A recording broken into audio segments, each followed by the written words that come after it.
Welcome to Noir Alley. I'm your host, Eddie Muller. If you had to pick an actor who is emblematic of film noir, who would you choose? I'm betting most people would say Humphrey Bogart, with Robert Mitchum a close second. There'd also be plenty of votes for John Garfield, Robert Ryan, and Richard Widmark, all big stars who definitely left a legacy in noir. So pity poor Edmund O'Brien, who probably wouldn't get a single vote, even though he made as many noir films, if not more, than any other top-line actor. Following his 1946 role in The Killers, O'Brien made 14 films over the next 10 years that could be called noir, including one of the most famous films in the noir canon, DOA. Today, I've got one of the darkest films on his resume, a crime thriller from United Artists in 1954, Shield for Murder. You've got to love this one sheet of the film, which gets my vote as the pulpiest poster for any noir film. Dame hungry killer cop runs berserk. Now I don't have to give a synopsis of the plot. There you have it. Although that tagline is a little misleading because the killer cop in question, played by O'Brien, is actually more concerned about dollars than dames.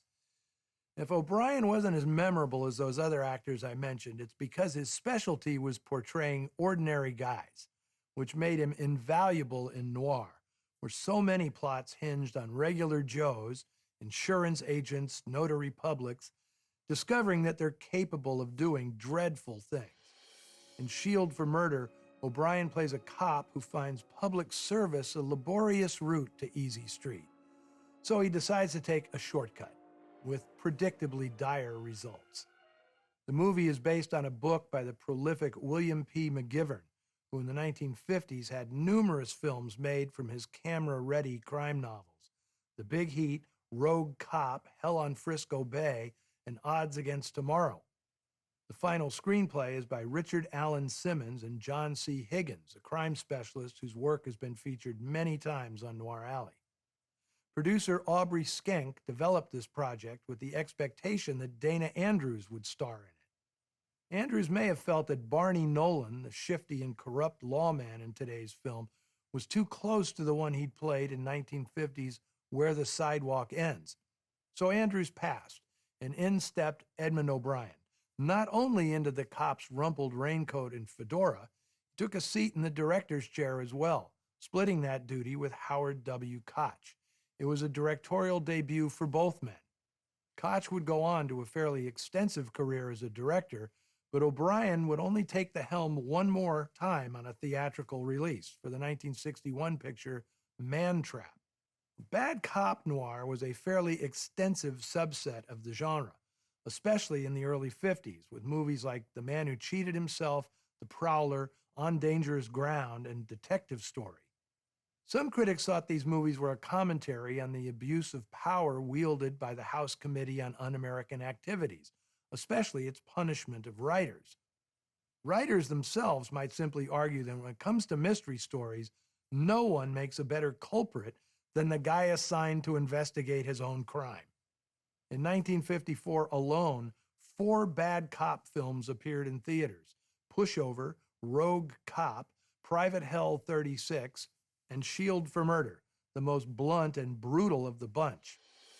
This was the first starring role for 19-year-old Marla English, for whom Paramount predicted big things when it signed her to a contract in 1952. But after illness forced her to drop out of the 1956 production of The Mountain, she never got another part in a major studio film. After making a handful of pictures, including Three Bad Sisters, The She Creature, and Voodoo Woman, English decided she'd had enough of the movie business, quitting in 1957, getting married, and retiring to San Diego. Well, Barney Nolan, the protagonist of today's film, would have been very envious of English's comfortable suburban life, as you're about to see. Here is Shield for Murder.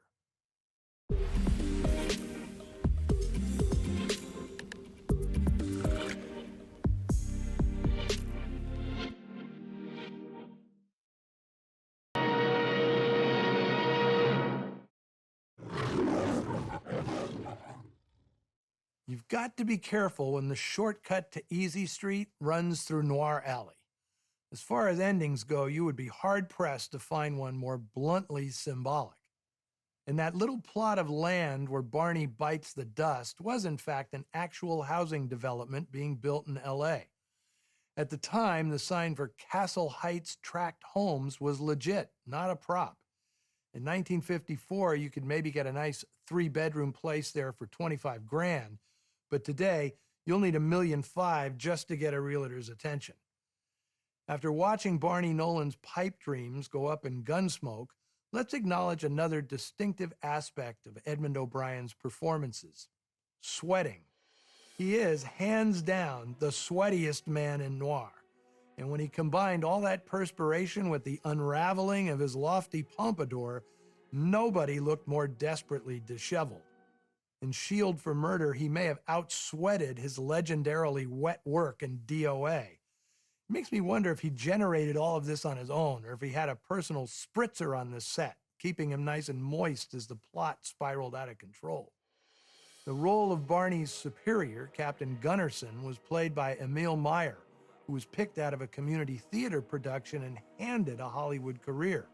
Meyer was working as a longshoreman in his hometown of New Orleans when Fox decided to shoot Panic in the Streets on location there. Director Elia Kazan saw him on stage in a local play and gave him a few lines. And from then on, Meyer worked steadily, playing what writers would call rough-hewn types. Emil Meyer seemed utterly genuine, tossing off a line like, "Write his story good." John Agar also took an interesting route to the movies. In 1945, he married America's sweetheart, Shirley Temple, prompting David O. Selznick to offer him a contract. He and Temple split in 1950, but Agar maintained a career all the way into the 90s. And I'm sure many of you recognize the slinky blonde in the cocktail lounge as Morticia Addams, a.k.a. Carolyn Jones, one of the most distinctive, if underused, actresses of the 1950s. At the time she made this film, Jones was married to Aaron Spelling, who was not yet the massively successful television producer he'd become in the 60s. By the time that happened, he and Carolyn Jones had divorced, which I note only to share the intriguing fact that Jones requested no alimony in the settlement, claiming that she was capable of taking care of herself. Jones certainly was not a femme fatale in real life. Well, now that I've started with the Spot the Future TV star game, I have to mention Claude Akins, who played Fat Michaels. He'd be a small screen fixture for decades. The assistant DA was played by William Shallert, whom my generation knows mainly as Patty Duke's dad on The Patty Duke Show. In an uncredited role as the professor, we had Dick Van Dyke's future boss, Mel Cooley, portrayed by Richard Deacon. Soap opera fans probably recognized John Berardino, who was Dr. Stephen Hardy for many years on General Hospital. Okay, I'm going to quit before I start naming everybody in the cast. Next week, we'll be venturing further out into the Southern California hinterlands for an intriguing example of kid noir. Young Billy Gray stars in Talk About a Stranger, a dark fable from 1952 based on a story by Charlotte Armstrong, one of the era's best writers of mystery and suspense. It co-stars future Republican icons George Murphy and Nancy Davis. But for Noir Alley fans, its most significant contributor is the cameraman, the great John Alton. Be back here in 7 days. And until then, see you in the shadows. Next on TCM, the Gumball Rally, then Every Which Way But Loose, and later, Who's That Girl? TCM's terrible with names tonight.